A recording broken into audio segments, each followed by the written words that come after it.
نحن معاشر الانبیاء لا نرث ولا نورث، کہ ہم گروہ انبیاء نہ وارث بنتے ہیں نہ وارث بناتے ہیں۔ اب میں قرآن کی آیت پڑھ رہا ہوں، ہم گروہ انبیاء نہ وارث بنتے ہیں نہ وارث بناتے ہیں۔ پروردگار عالم قرآن مجید کے اندر کہتا ہے کہ تلک الجنت التی نورث من عبادنا من کان تقیا، کہ ہم جنت کا وارث بنائیں گے ان لوگوں کو کہ جو متقی ہوں گے۔ اس کا مطلب یہ ہوا کہ جنت ملتی ہے وراثت میں، جنت ملتی ہے وراثت میں۔ بھیا جب محشر بپا ہوگا ہم بھی جائیں گے، وہ بھی آئیں گے، وہ رسول کا دامن تھام کر کہیں گے یا رسول اللہ جنت دلوائیے، جنت دلوائیے، جنت دلوائیے۔ رسول دامن چھڑا کر کہیں گے اما بھیا کیسی جنت، کیسی جنت؟ کیوں؟ اس لیے کہ ہم گروہ انبیاء نہ وارث بنتے ہیں نہ وارث بناتے ہیں، اور جنت ملتی ہے وراثت میں۔ ایک صلوات بڑے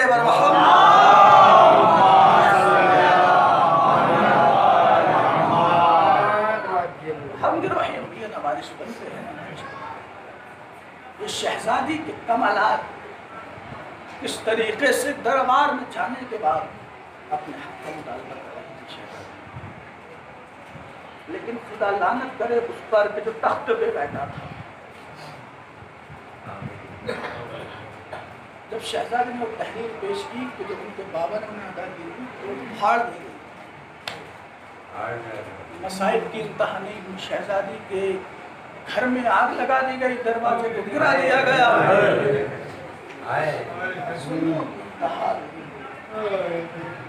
حسین نے مدینہ چھوڑا، ظلم کی انتہا نہیں ہوئی۔ 2 محرم کو وارد کربلا ہو گئے، حسین ظلم کی انتہا نہیں ہوئی۔ پورا کا پورا گھر کربلا کے میدان میں شہید ہو گئے۔ آزادارہ مجھے تذکرہ اس شہزادی کا کرنا ہے کہ جسے تاریخ نے سکینہ کے نام سے یاد کیا ہے۔ سکینہ کا نام سنا آپ کی آنکھوں میں آنسو جاری ہو گئے۔ محسوس تو یہاں سے کیجئے گا آپ ایک بیٹی کو باپ سے کتنی محبت ہوتی ہے۔ جب حسین خیمے سے رخصت ہونے کے بعد اپنے سلجنا پہ سوار ہوتے ہیں، ہونے کے بعد گھوڑے کو ایڑ لگاتے ہیں، حسین کا سلجنا آگے نہیں بڑھتا۔ ایک مرتبہ حسین کہتے ہیں میں جانتا ہوں کہ تو صبح سے لاشوں پہ لاشیں لا رہا ہے، لیکن یہ حسین آخری سواری ہے، اسے مقتل تک چھوڑ دے۔ ایک مرتبہ زلجنا نے اپنی بے زبانی میں گردن کو ہلایا، ارے ہلانے کے بعد ارے اپنی گردن کو اپنے سمو کی طرف موڑا۔ ارے اب جو حسین نے دیکھا آزادارو، حسین نے منظر دیکھا 4 سال کی بچی سکینہ ارے اپنے بابا کے زلجنا کے سمو سے لپٹی ہوئی، ارے بیان کر رہی تھی میرے بابا کے زلجنا، ارے میرے بابا کو مقتل نہ لے جا، ارے اس لیے کہ جو بھی مقتل گیا ہے واپس نہیں آیا۔ ارے چچا عباس گئے شانے کٹا کر نہر فرات کی جانب چھوڑ گئے، ارے بھیا قاسم گئے، ارے لاشا پامال کر دیا گیا۔ آزادارو حسین نے سکینہ کو سینے سے لگایا، تسلی دی۔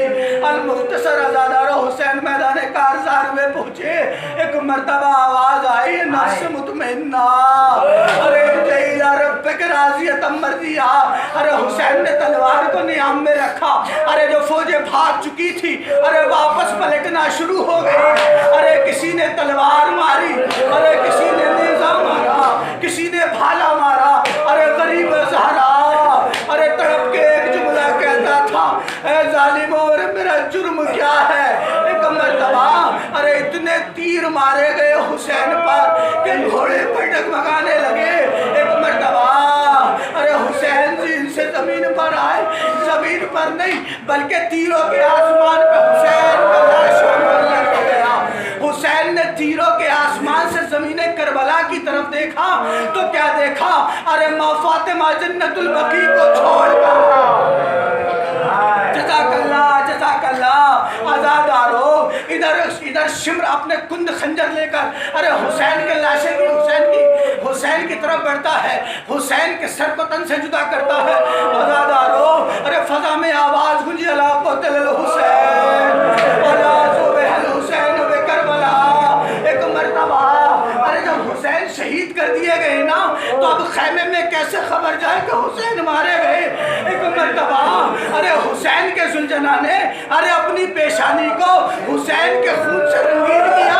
ارے رنگین کرنے کے بعد ارے خیام حسینی کی طرف حسین کا زلجنا، ایک مرتبہ سکینہ نے دیکھا، اے میرے بابا کے زلجنا، ارے میرا بابا، جزاک اللہ جزاک اللہ۔ عزادارو گھٹ کے قصہ نہ لیجیے گا، اس لیے کہ جیسے امام چاہتے ہیں کہ میرے حسین کا ہم میرے جن پر اشتراک سے روایت کرو کہ جس طریقے سے ارے ایک بوڑھی ماں اپنے جوان کے لاشے پہ گریا کرتی ہے۔ جزاک اللہ خدا کوئی غم نہیں۔ عزادارو حسین کی شہادت کے بعد پہلی رات آتی ہے جسے شام غریبہ کے نام سے یاد کیا جاتا ہے۔